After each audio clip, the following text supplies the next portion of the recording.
When someone hurts or betrays you, forgiveness can sometimes seem impossible.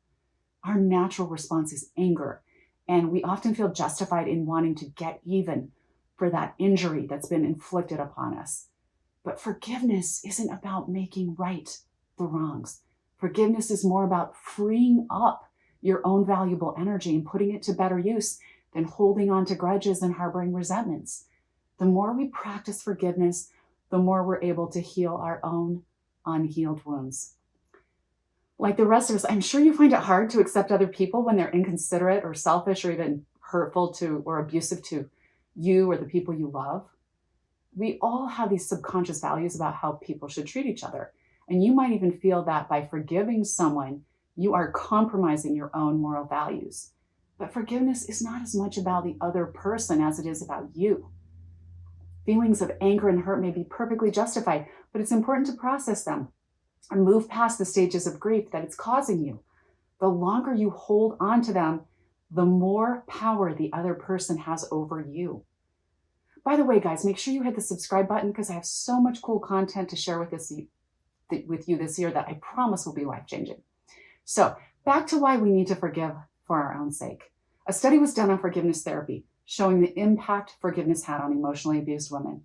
The findings showed that women who went through the therapy experienced significantly greater improvements in their feelings of depression, anxiety, and post-traumatic stress. There was also a noticeable improvement in their self-esteem.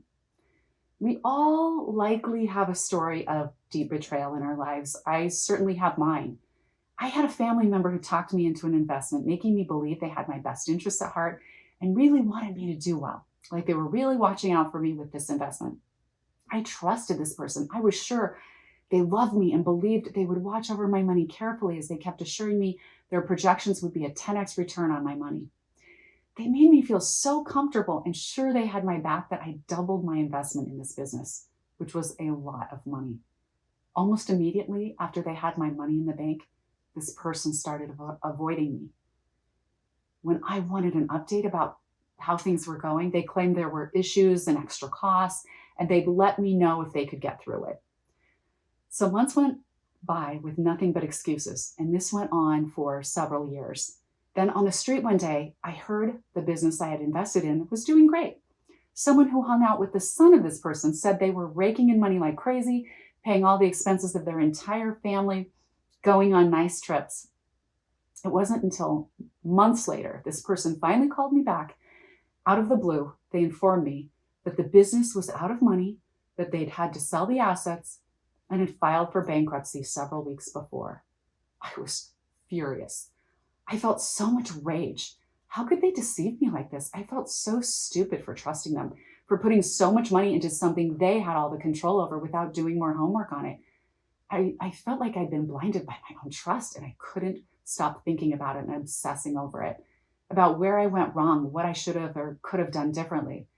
When I was going through that stage, I really felt trapped by my own thoughts. My rage eventually turned into this really deep hurt and grief. After that, when I think about what had happened, I would just tear up instantly, and sometimes I would literally break down sobbing. How could this person I loved and trusted hurt me like this? I thought they loved me. I never could have done the same thing to them. But it wasn't just the money. It was the bald-faced betrayal. I felt like the person I loved and trusted had died, and a heartless substitute stood in their place. I felt so much grief knowing that. But I knew I couldn't go on like that forever. Somehow, I had to figure out a way to move forward. And then one Sunday, my pastor started talking about the healing power of forgiveness, about the residue that fills your body like a toxic poison when you don't forgive, that it doesn't hurt anyone but you. Carrying this burden was hurting me. It wasn't going to bring my money back, or it wasn't going to make him suffer. I knew these things. I knew my unforgiveness could only destroy one person, me. But I needed my pastor's words that day to remind me again what I already knew, and now I was ready. In my prayer meditation that day, I focused entirely on releasing this person to God. I acknowledged the hurt they'd done to me, but I knew the lessons and accountability was between them and God now, not them and me. So I gave it all over to God. And in that moment, I was also able to forgive myself for not being thorough in my financial decision and blindly trusting. But a funny thing happened then. Once I released it, a new understanding came to me in that moment. I realized God had given this person a chance to do right in a situation where they had failed before, and He picked me to play that role. Someone who would fully support them as they were trying to rebuild their life from their previous financial disaster. God had given them a chance to do better this time. I didn't know it at the time, but I had stepped up to help God do that by trusting in their vision. Sadly, they failed the test once again, but I hadn't failed. I had played my part and I knew it. Since I made this decision to release this fully to God and I completely forgave this person, I know that I can honestly now say I'm completely free of it. Like it didn't even happen to me, strangely. I definitely have different boundaries with that person now, but I have no problem sending them a sincere happy birthday wish or laughing at a funny meme they might post. I can truly say I don't feel an ounce of negative emotion or resentment toward them. I'm free of it. I remind myself that no one could truly take what God has in store for me. No one could take my money because God continues to pour out His favor and abundance if I just stay in alignment with Him and my highest self. After I fully released that and forgave, sure enough, more abundance poured into my life as I knew it would. That money wasn't really mine. It all belongs to God anyway, and sometimes each of us just plays a role in another person's journey. And it may hurt like crazy when they fail us, but remember, they've only really failed their own test with God. You simply need to release it all and know without a doubt that no one can steal your blessings. Don't be hard on yourself if it takes you a little time to work through the pain and loss, but keep in mind as you're working through it, it's easy to postpone forgiveness, I know, thinking the wrongdoers need to apologize and repent before you forgive them. But that delay only causes you to forfeit your peace and happiness for another day, another week, or another year. Rehashing long past hurts doesn't bring happiness. It only keeps you stuck. Courageously forgiving is very therapeutic and it brings you a whole new level of wholeness. Forgiveness becomes easier when we have faith in our divine creator and we trust in a divine plan that all things will be reconciled through the divine laws of the universe. That kind of faith enables us to withstand the worst of humanity and it allows us to look beyond ourselves. Through this understanding and trust in the divine, we're able to release the burden and responsibilities of justice, knowing it's not our role in the universe to adjudicate all the wrongdoings. Jesus said to us, we need to forgive 70 times 7. He came from the loving perspective that humans will make mistakes and fail each other, that our journey on this earth will include messing up and then learning from our messes and mistakes.